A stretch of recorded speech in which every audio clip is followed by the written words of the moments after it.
இஸ்லாமிய சமுதாயத்திற்காக நாம் அதிகமாக பிரார்த்தனை செய்ய கடமைப்பட்டிருக்கின்றோம். குறிப்பாக பாலஸ்தீன முஸ்லிம்கள் சொல்லணும்னா துயரங்களுக்கு ஆளாகி வருகின்றார்கள். இஸ்ரேல் என்ற அநியாயக்காரன், அக்குரியக்காரன், அமெரிக்கா என்ற ஆணவக்காரன், அக்குரியக்காரனோடு சேர்ந்து கொண்டு முஸ்லிம்களை அடித்து துன்புறுத்துகின்றார். மிகப்பெரிய அளவிற்கு அமெரிக்காவுடைய ஆட்டம் அதிகரித்து இருக்கின்றது. அநியாயமான முறையில ஈரான் தாக்குதல் நடத்தி ஈரான்ல உள்ளவர்களை அழித்து கொண்டு கொண்டிருக்கின்றார். அதற்கு பதிலடி கொடுக்கக்கூடிய விதத்தில் ஈரான் மிகப்பெரிய அளவிற்கு பதிலடியை கொடுத்து வரக்கூடிய இந்த தருணத்துல இஸ்லாமிய சமுதாயத்திற்கு மிகப்பெரிய படிப்பினை இருக்கின்றது. என்ன படிப்பினை? முஸ்லிம் நாடுகள் என்று சொல்லக்கூடிய சவுதி அரேபியா, அதே போன்று UAE, இவர்கள் எல்லாம் இஸ்லாமிய வேடத்தில் இருக்கக்கூடிய வேடதாரிகளாக இருந்து கொண்டு அநியாயத்திற்கு துணை போகக்கூடிய ஒரு அட்டுழியத்தை செய்து வருகின்றார்கள். அநியாயக்காரனுக்கு எவன் துணை போகின்றான் அவனும் அநியாயக்காரன் தான் அல்லாஹ்வுடைய பார்வையில. யா அய்யுஹல்லதீன ஆமனூ கூனூ கவ்வாமீன ஷுஹதா பில் கிஸ்த், இறை நம்பிக்கை கொண்டவர்களே நீங்கள் நீதிக்கு சாட்சியாளர்களாக ஆகிவிடுங்கள். அல்லாஹ் சொல்லி காட்டுகின்றான். நீதிக்கு சாட்சியாளர்களா நிற்கணும்.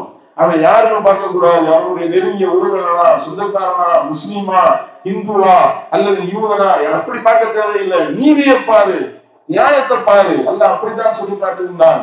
நீங்கள் சொல்லக்கூடிய நீதியானது உங்களுடைய நெருங்கிய உறவினர்களுக்கோ அல்லது உங்களுடைய நண்பர்களுக்கோ உங்களுடைய சமுதாயத்தை சேர்ந்தவர்களுக்கோ பாலமாக இருந்தாலும் சரி, நீங்கள் நீதியை நிலைநாட்டுங்கள். அல்லாஹ் சொல்லி காட்டுகின்றான். ஆனால் இங்க என்ன நடக்கின்றது?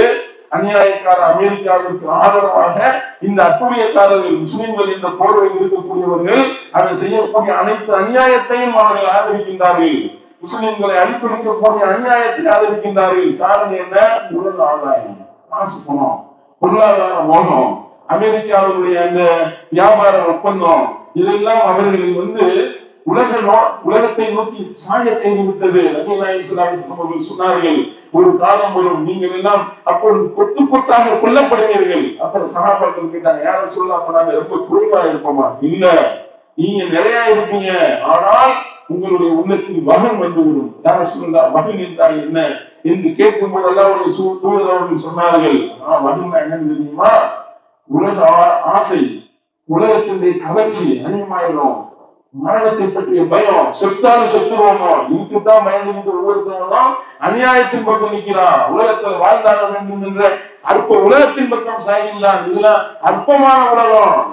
அல்லாஹ் நாடுனா ஒண்ணும் இல்லாம ஆக்கிடுவான். எவ்வளவு பெரிய கோடீஸ்வரனையா அல்லாஹ் நாடுனா ஒரு செகண்ட்ல பிச்சைக்காரனா மாத்திடுவான். எத்தனை செய்திகளை நீங்கள் பார்த்திருக்கின்றோம். அல்லாஹ் நாடுனா ஒரே ஒரு கட்டளையை கொண்டு ஒண்ணும் இல்லாமல் ஆக்கி விடுவான். இதெல்லாம் இந்த அட்டுழியக்கார ஆணவக்கார அமெரிக்காவுக்கு தெரியல, இஸ்ரேலுக்கு தெரியல. அல்லாஹ் தன்னுடைய பிடியை ஒரு இறுக்கினான்னு வைங்க, இந்த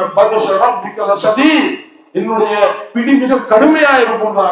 அல்லாஹ் ஒரு அடி அடிச்சானா இவர்களால் தாங்க முடியுமா? இந்த நாளில் நாம் அதற்காக அல்லாஹ்விடத்தில் பிரார்த்தனை செய்வோம். அநியாயக்காரர்களுக்கு இறைவானி அழிவை கொடு, இவர்களை நீ விட்டு விடாதே, இஸ்லாமிய சமுதாயத்தை நீ பாதுகாத்து விடு என்று இந்த நாளில் நம்ம அல்லாஹ்விடத்தில் பிரார்த்தனை செய்ய கடமைப்பட்டிருக்கின்றோம். எவெல்லாம் தீமைக்கு ஒத்துழைப்பாக இருக்கின்றானோ அந்த நாடுகள் எல்லாம் அந்த தீமையை செய்தவன் மாதிரிதான். அல்லாஹ் தன்னுடைய திருமலை சொல்லிவிட்டாங்க, தாவன் அலல் பிர்ரி வத்தக்வா வலா தாவன் அலல் இஸ்மி வல் உத்வான் வத்தக்குல்லா. எந்த செயலானது இறைவனுக்கு பயந்ததாகவும் நன்மையாகவும் இருக்கிறதோ அதில் அனைவரிடமும் ஒத்துழைங்கள். எது பாவமானதாகவும் வரம்புள்ளதாகவும் இருக்கிறதோ அதுக்கு யாரிடமும் ஒத்துழையாதீர்கள் அல்லாஹ் சொல்லிவிட்டான். அல்லாஹ்வை நீங்கள் பயந்து கொள்ளுங்கள் என்று அல்லாஹ் எச்சரிக்கின்றார். அப்ப இந்த அநியாயக்காரர்கள் திருந்த வேண்டும். சவுதி உள்ளிட்ட அந்த உலக ஆதாயத்தின் பக்கம் சாயக்கூடியவர்கள் என்ன நிலைமை? இவர்கள் அமெரிக்காவுக்கு ஆதரவாக இருக்கிறதுனால ஈரான் வரிசையா ஒன்று போடுறான். சவுதி அரேபியாவுடைய முக்கிய அந்த எண்ணெய் வளங்கள் பாதிக்கப்படுது. கத்தார் ஒன்று போட்டதுல மிகப்பெரிய அளவுக்கு பாதிப்பு. அந்த பாதிப்பு நாளைக்கு நம்முடைய வீட்டுல அடுப்பு எரியாது. ஒவ்வொரு ஆளும் விறகடுப்பை நோக்கி ஓடக்கூடிய நிலைமைக்கு தள்ளப்பட்டிருக்கின்றார்கள். இன்சுல் அடுப்பு எல்லாம் காலியா போச்சு. விறகடுப்பை எப்படி வச்சு எரிக்கிறது என்று ஒவ்வொருவரும் யோசனை செய்து கொண்டிருக்கிறது. காரணம் என்ன?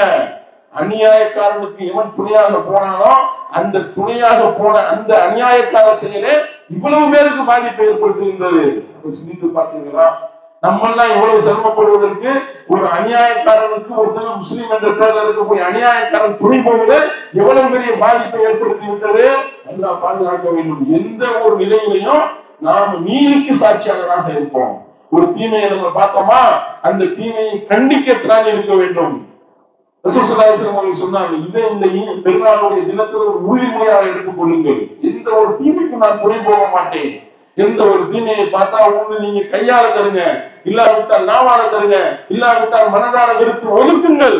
அதுதான் ஈமான். மனதார வெறுத்து ஒழுக்குறீங்க, அதுதான் ஈமானுடைய பலவீனமான நிலை என்றார்கள். அதுக்கு கீழ்நிலையில் ஒருவருடைய உள்ளத்துல ஈமான் என்பது கடுகளவு கூட கிடையாது என்று அல்லாஹ்வுடைய தூதர் சொல்லிவிட்டார்கள். அப்போ ஒரு தீமையை பார்க்கும் பொழுது அந்த தீமையை கண்டித்து களம் காணுவதுதான் ஈமானுடைய வெளிப்பாடு, அதுதான் இறை நம்பிக்கையினுடைய வெளிப்பாடு. அந்த அடிப்படையில நாங்கள் களமிறங்கி இறைவனுக்காக நம்முடைய வாழ்க்கையை அமைக்கக்கூடியவர்களாக மாற வேண்டும். அப்பதான் இந்த அட்டுழியக்காரர்களுக்கு எதிராக எந்த ஒரு தீமை செஞ்சாலும் நம்ம எதிர்த்து நிற்கணும். அப்படி நின்றால்தான் நம்முடைய உள்ளத்துல இறை நம்பிக்கை இருக்கு என்பது அர்த்தமாகும். அந்த வகையிலையும் அல்லாஹ்விடத்துல இஸ்லாமிய சமுதாயத்துக்கான பிரார்த்தனை செய்யுங்கள். அனைத்து மக்களும் நல்ல முறையில வாழ வேண்டும், நல்ல முறையில இணக்கத்தை பேணி இந்த உலக வாழ்வு அமைதியாகவும் அதே நேரத்தில் மறுமைக்கு உண்டான ஆயத்தமாகவும் அமைய வேண்டும் என்பதை பிரார்த்தித்து இந்த இடத்துல நீங்கள் கைது செல்லுங்கள். அதே போன்று பெருநாளுடைய தினத்தில் ரசூல் ஸல்லல்லாஹு அலைஹி வஸல்லம் அவர்கள் அதிகமாக தான தர்மங்களை செய்திருக்கின்றார்கள். இன்றைய தினம் நம்ம எந்த அளவுக்கு அதிகமான முறையில தான தர்மங்கள் செய்ய முடியுமோ அந்த வகையிலையும் நீங்கள் உங்களுடைய பொருளாதாரங்களை அல்லாஹ்வுடைய பாதையில் செலவிடுங்கள் என்பதை சொல்லி பிரார்த்தனை செய்துவிட்டு கடந்து செல்லுங்கள் என்பதை சொல்லி நிறைவு செய்கின்றேன். வாயிதவான அல்ஹம்துலில்லாஹி ரப்பில் ஆலமீன். அஸ்ஸலாமு அலைக்கும் வரஹ்மத்துல்லாஹி